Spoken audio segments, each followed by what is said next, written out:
Well, in order to guarantee that the measurement that we are doing is good enough, we need to look at three different main criteria. The first one is the reliability, the second one is the validity, and the third one is the sensitivity. We're going to explain these three criteria more in detail. The reliability in quantitative research is the degree to which measures are free from random errors and therefore consistent result. Basically, reliability is about how much we can trust on our measurement, how far we are from having random errors. The second criteria to check how good is our measurement is the validity. The validity is basically to check how accurate is our measurement. This is about checking the extent to which a score truthfully represents the concept that we are measuring. So this is connected with the question about does a scale measure what was intended to be measured? In order to validate the scale and the questionnaire that we are using, we can consider different tools. The most common one is this one, the internal consistency. And basically, we will be using the coefficient alpha. The second tool you can use is the convergent validity or the discriminant validity. By using these tools or one of these tools, we will have a statistical guarantee that our scale is good enough. And the third criteria is the sensitivity, which is basically the instrument to check the ability of our questionnaire and scale to accurately reflect variability in stimuli or responses. Basically, if our questionnaire and scale is sensible to changes in the responses.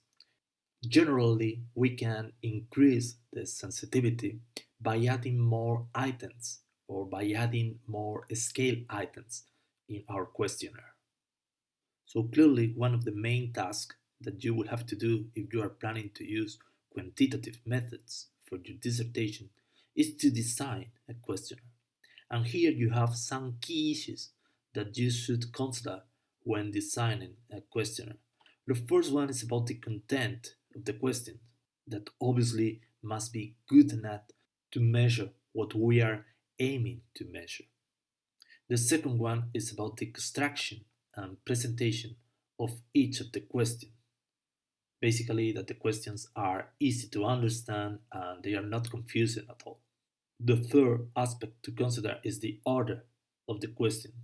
Okay, that the questionnaire is built in a coherent and logical way that allow the respondent to get involved and to understand better the different questions.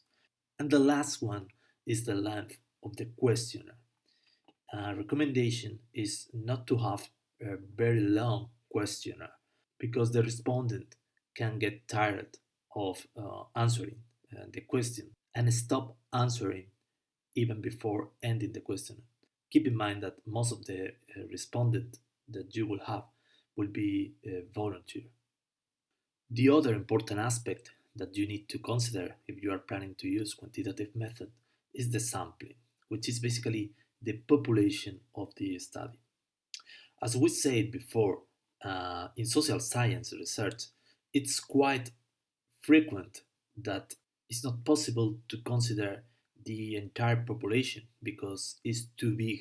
For example, if you want to check something about BIM implementation, the number of companies that are implementing BIM is too big to be considered as a whole.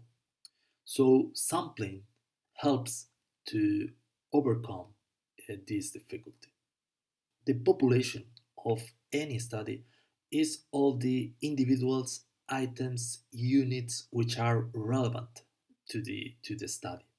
And this population can be comprised of individuals, organizations, companies, groups of people, incidents, documents.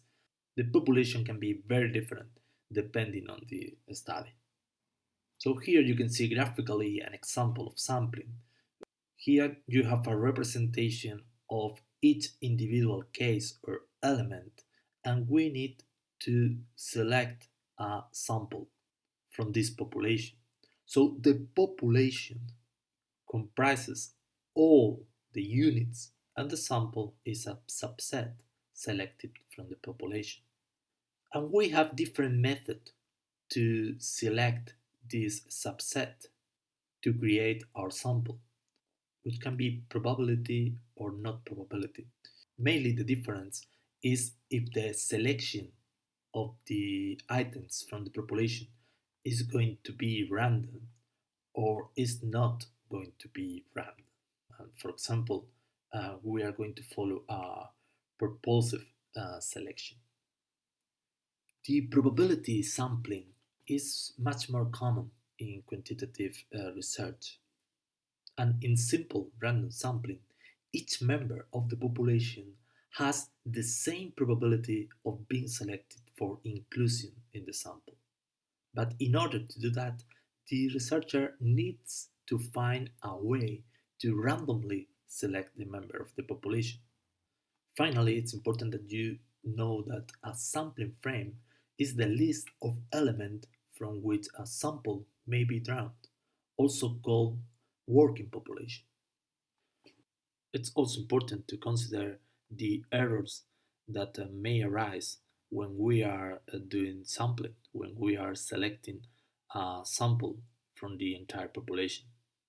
If we are following probability sampling, we need to consider the random sampling error, which is basically the difference between the sample result and the result of a census conducted using identical procedures, which is basically the difference between two different samples that we are selecting randomly. Random sampling errors happens because of change of variation in the selection of the sampling units. But it's good to know that when the sample size increases, the probability of having random sampling error decreases. For example, a random sampling error is if we are considering a population of 200 people. In this population, we have 100 men, 100 women, and we are selecting a sample of 25 people. And imagine that we are doing that randomly, but uh, randomly we selected a sample of 25 in which 20 are men and only 5 are women. This is not representing the characteristics of the world population, so we are having a random sampling error. As I said, if the sample size increases, for example, if from 200 people we are selecting 100, the probability of having this sampling error clearly will decrease. For systematic non-sampling error results from non-sampling factors, like for example the correctness of execution, so they will have different types of errors. And finally, it's important that you know that there are various types of random sampling. It could be the simple random sampling, the systematic random sampling, or the stratified random sampling. That's all for this week. We'll be practicing and illustrating some concept with examples in the live session. And next week, we'll be covering the regression analysis, which is also a very important tool for quantitative research. That's all for me now. I will see you on our live session on Monday. Goodbye.